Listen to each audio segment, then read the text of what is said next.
Dernier moment à Malte. Ce jour-là, avec un soleil pareil, on voulait faire plaisir à Léna et Lysandre. On leur avait promis qu'on ferait le village de Popeye. 40 € pour la famille, ouch, c'est pas donné. Vous connaissez le village de Popeye?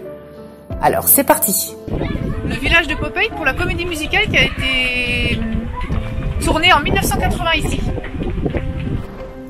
Bon, en fait, on n'a pas mis longtemps à rentrer nous aussi dans l'ambiance. Chaque maison son univers, atelier, épicerie, poste, dentiste. C'était très sympa. Ouais. Attention, attention, ouais.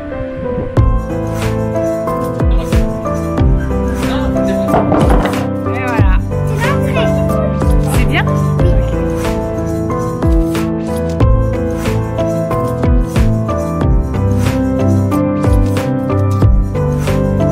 Il est fort, Popeye.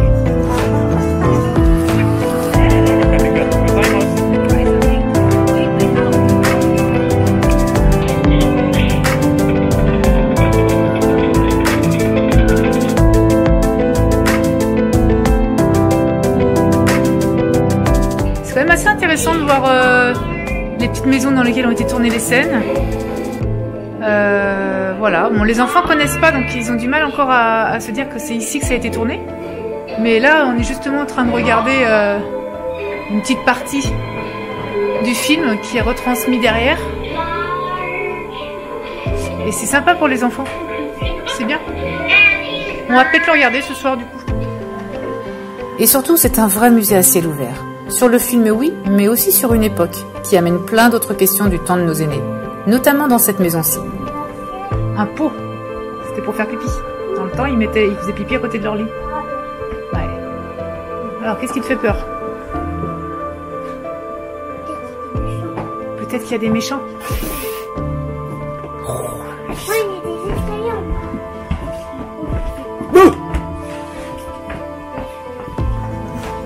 Alors, what's that?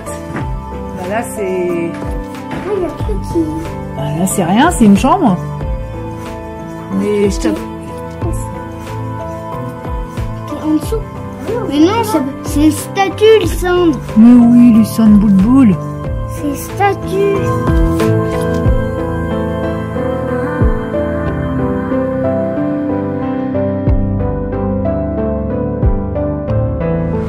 On a même eu droit à du popcorn pour la séance du film qui raconte les coulisses de la comédie musicale. Et puis, le cadre est juste idyllique, au creux des falaises abruptes.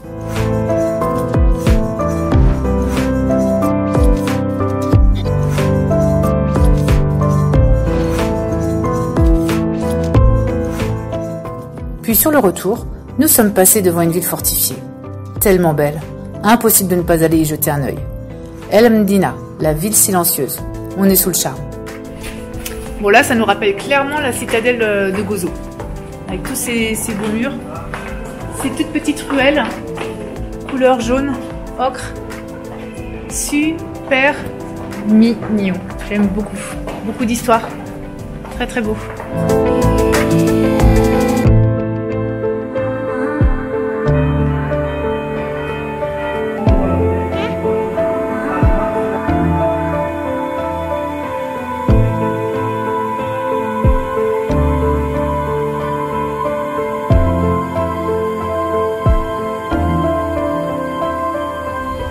Alors, cette petite ville de Mdina, El Mdina, je sais pas trop comment on le dit, est appelée aussi la ville silencieuse, parce qu'il n'y a que 300 habitants.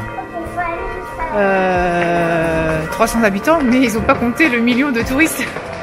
Bon, c'est très joli, hein, mais ça reste... Il y a quand même du people, quoi. Il y a du bus, et là on est qu'au mois de janvier, donc à mon avis, en pleine saison d'été, ça doit bien donner. Ça doit pas être si silencieux que ça.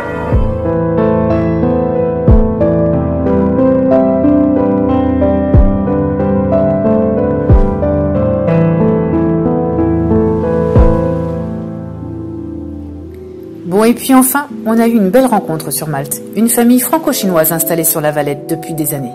Christophe et les enfants sont allés les voir, pendant que je profitais d'une après-midi seule, au calme. Et ils sont expatriés à Malte depuis un petit moment, donc je ne sais pas exactement depuis combien de temps. Je les reposerai la question tout à l'heure.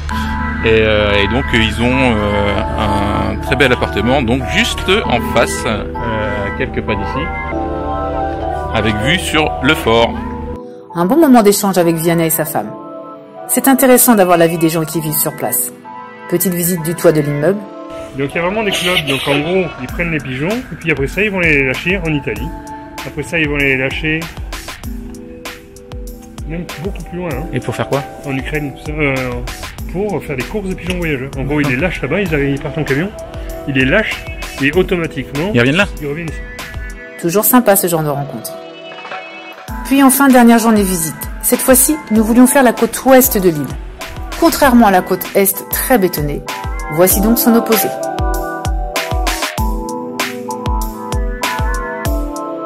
C'est juste très très beau là. Là c'est toute la côte sauvage, la côte ouest. Et c'est vraiment magnifique. Vraiment magnifique. Et là c'est chouette. Là c'est chouette et la petite balade est vraiment sympa à faire.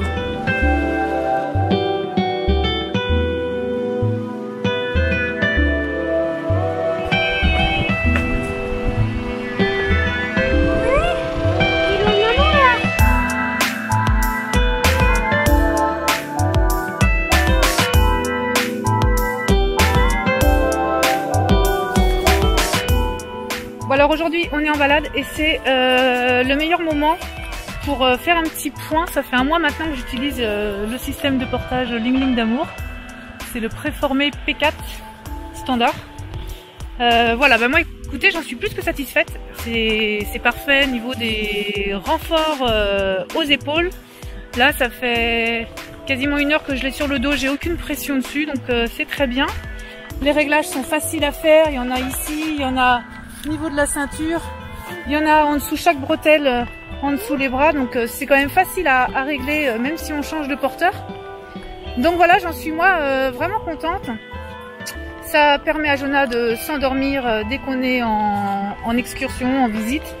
Moi ça me permet de le porter en toute facilité, c'est simple d'utilisation et en plus c'est pas lourd. C'est minime à ranger dans un sac ou une valise, donc bah voilà, toutes les conditions sont réunies pour les nomades que nous sommes en termes de moyens de portage. Et puis bah voilà, ça permet de porter son enfant, d'être voilà, de l'avoir contre soi, de continuer à lui faire ressentir la sécurité de son porteur, de son papa ou de sa maman. Donc bah tout est super. Franchement, que du plus pour le P4 standard préformé de Ling Ling d'amour. Bravo. Et voilà, Malte, c'est fini. Une superbe parenthèse ensoleillée avant de retourner dans le froid en Roumanie.